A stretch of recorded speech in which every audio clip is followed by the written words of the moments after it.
Sige, top 3 girls na gusto mong makatrabaho sa showbiz. Top 3 girls. Sige, di ako makikinig. Sino ba? Top 3? Sa ano to? Sa GMA. Oh, GMA. Siguro si Miss Kylie Tagulo. Kasi nakatrabaho ko sa Black Rider, pero konti na yung eksena namin. Nakita ko ano siya ka-charming kasi sobrang simple niya. Pangalawa. Pero kasi since bata pa ako, crush ko na talaga si Catherine Bernardo. Sabi gusto ko makatrabaho kahit kapatid niya lang. And I don't know, pero siya talaga yung inakaya ko sa mga artist.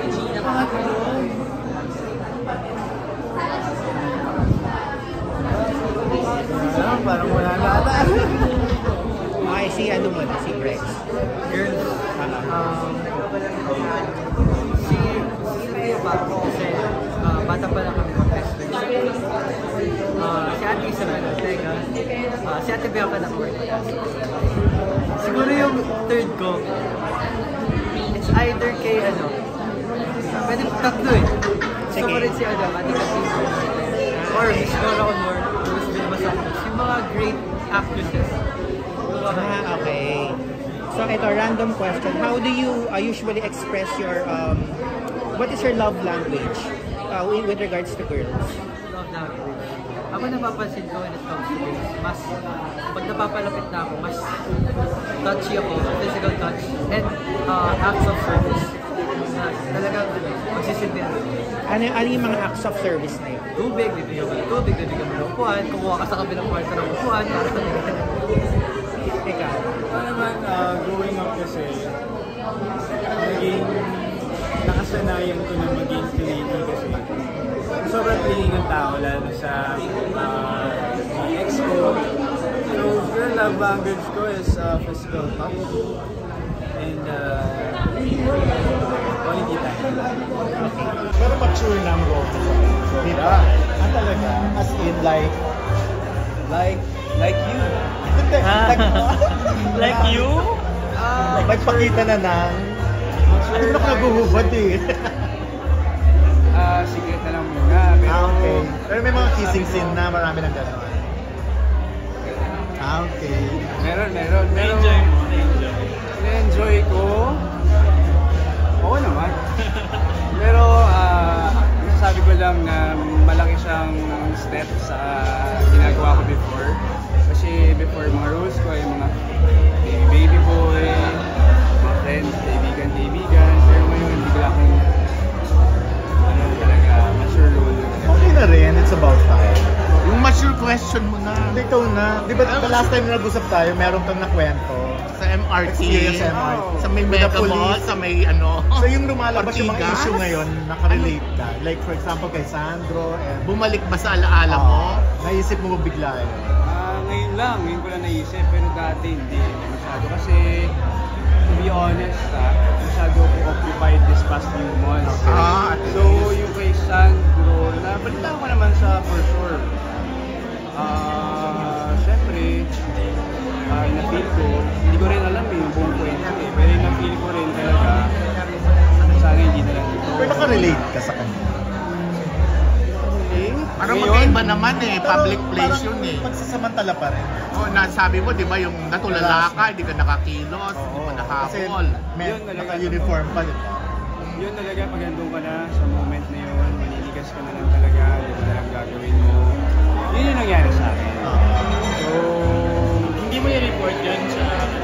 hindi na eh, kasi may date ako nun eh. Nakabagets pa siya noon. Bakit pa ako, mga ano pa lang ako, 16 na ata. So, tinry ko naman siyang huliin. Pinicturean ko siya kasi yung nangiginig yung kamay ko. Hindi masyado. So, wala. Hindi mo ba siya tinulang or, sinutan ng lahat? Wala kang nagawa? Kasi, aminin ko naman, takot ako nun eh. Police! Police lang. Police Hindi kasi. naman siya police, pero naka-uniform. Naka-uniform. Oo. Baka peke lang, hindi natin alam. Ayun. Pero kunyari ngayon, mangyari ulit So ngayon, Kaya ko na yung ano. Ay, nag-MRT ka pa ba ngayon? Parang hindi ka na naman nag-MRT eh. MRT, hindi, pero malay mo next time. Pero kung ngayon halimbawa na-date mo lang. sa Ortigas, meron pa ba yun? Wala na. Kaya natagal na yun. Pero kung ngayon mangyayari, anong gagawin? Siyempre, paglalaban ko na yung sarili ko. Alam ko na yung dapat at mali. Tsaka ngayon natuto na ako dun eh. Hindi ko nakayaan yun. Ilan taon na nangyari to? 16 pa ako nun. So ngayon, 23. 7. Tagal na. 7 years. Late na po po sa Love Ay, grabe. Grabe si Lovey ko. Ito, totoo to ah. Naramdaman ko sa kanya yung pagka-humble niyang artista. Willing siya to adjust. Siyempre, kami, gagalingan na rin namin. Pero siya talaga, hindi ka ma-intimidate o ma-arte. Saka, sabi ko lang sa kanya, sobrang bait niya. Ako, may dream girl ako, si Lovey. Talaga? Since then, nung na-meet ko siya, nakatrabaho siya. Kasi, talino niyang tao, the way she speaks, grabe, ideal. Yung iba sa Sparkle, medyo may rumarampala ng sexy, like mas bata pa sa'yo si Bruce, di ba? Pero talagang walang keber sa mga photoshoot niya for bench body. Ikaw ba carry mo na rin yun if ever? Kung kaya lang sa kaya ko naman talaga. Pero Syempre, may susundan tayong mga timings. May papaniwalaan tayong management. May, ano ba yun, sa ngayon kasi, hindi ko pa siya sobrang magawa kasi may ginagawa ko negosyo. So ayoko maapektuhan kahit pa paano.